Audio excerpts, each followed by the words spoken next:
नमस्कार, स्मितल्स किचनमध्ये तुम्हा सर्वांचे अगदी मनापासून स्वागत आहे. आज आपण बनवणार आहोत संक्रांत स्पेशल तिळाचे लाडू.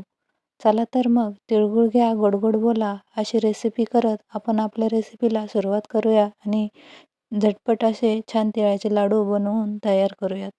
हे लाडू खायलाही अगदी छान आणि अगदी म्हाताऱ्या माणसांनाही पटकन चावेल असे लाडू आहेत. चला तर मग सुरुवात करूयात. या ठिकाणी मी पांढरे तीळ घेतलेले आहेत. तुम्ही तुमच्याकडे जसे अवेलेबल असेल त्या पद्धतीने तुम्ही अगदी गावरानही पांढरे तीळ घेऊ शकता. त्याचबरोबर मी गूळ घेत आहे आणि अर्धी वाटी शेंगदाणेही घेत आहे. चला तर मग आता गॅसवर कढई गरम करायला ठेवूयात. कढई छान मीडियम हीटवर गरम झाली की त्यामध्ये टाकून घ्यायचे आहे 1 वाटी तीळ. तीळ लो टू मीडियम गॅस करत छान मंद आचेवर तीळ भाजून घ्यायचे आहे. तीळ भाजत असताना घाई करायची नाही. अगदी खरपूस असे तीळ आपण छान भाजून घेऊयात. तीळ छान भाजले गेले की अगदी सुंदर आणि रुचकर वास त्या तिळांचा यायला सुरुवात होते आणि त्याचबरोबर तिळाचा कलरही अगदी लालसर व तांबूस दिसायला लागतो.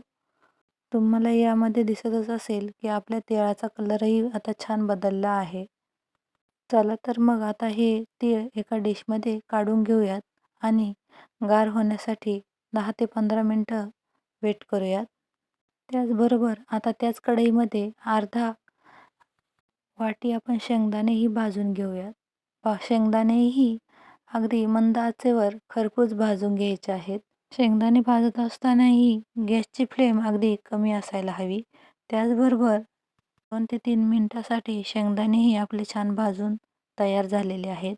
आता तेही एका डिशमध्ये किंवा वाटीमध्ये काढून घेऊयात आणि ते गार होण्यासाठी ठेवून देऊया. शेंगदाणे छान गार झाले की त्याचे साल काढून घ्यायचे आहेत. आता तुम्हाला या ठिकाणी दिसतच असेल की आपण शेंगदाण्याचे साल काढून घेतलेले आहेत.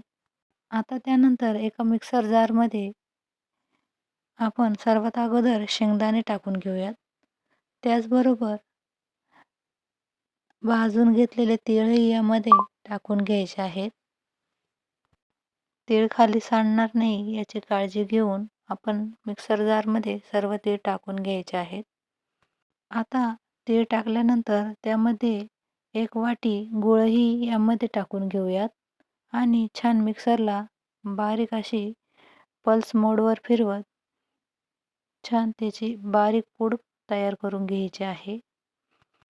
अशा प्रकारे आपली छान बारीक पूड बनवून तयार झालेली आहे. व्हिडिओत दाखवल्याप्रमाणे तुम्हाला छान पल्स मोडवर फिरवत ही पूड तयार करून घ्यायची आहे. ही पूड तयार झालेली एका डिशमध्ये काढून घेऊयात. आता लगेच ही पूड सर्व या डिशमध्ये काढल्यानंतर त्याचे आपल्याला लाडू बनवायला घ्यायचे आहेत. तर सर्वात अगोदर त्यामध्ये आपण लाडू बनवण्यासाठी त्याचे मूठ वळल्या जाते की काय हे बघून घेऊयात. अशा प्रकारे आपली शक्यतो लगेच मूठ वळल्या जाते आणि आता आपण लाडू वळायला घेऊयात. अशा प्रकारे गोल गोल करत छान लाडू वळून घ्यायचे आहेत. हे बघा किती छान आणि सुरेख अगदी अप्रतिम असे लाडू वळले जात आहेत. आता मी तुम्हाला अगदी एका हातानेही लाडू कसे वळायचे तेही या ठिकाणी दाखवते.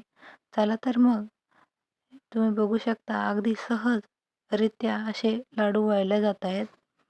अशा प्रकारे मी सर्व एक एक लाडू बनवून घेत आहे. आता मी या ठिकाणी सर्व लाडू बनवून तयार केलेले आहेत. चला तर मग तुम्हालाही ही रेसिपी कशी वाटली आणि त्याचबरोबर माझे रेसिपीचे व्हिडिओ तुम्हाला आवडत असतील तर आपल्या चॅनलला लाईक करा, शेअर करा आणि सबस्क्राईब करायला विसरू नका. त्याचबरोबर खात राहा, मस्त राहा आणि माझ्या नवनवीन व्हिडिओ पाहण्यासाठी आपल्या चॅनलला नक्की सबस्क्राईब करा आणि हे सबस्क्राईब करण्यासाठी फ्री आहे. याला कुठल्याही प्रकारचे पैसे लागत नाहीत. त्यामुळे नक्की जाऊन एकदा सबस्क्राईब करा. आता या ठिकाणी तुम्ही बघू शकता अगदी सुरेख आणि स्वादिष्ट असे आपले संक्रांती स्पेशल लाडू तयार.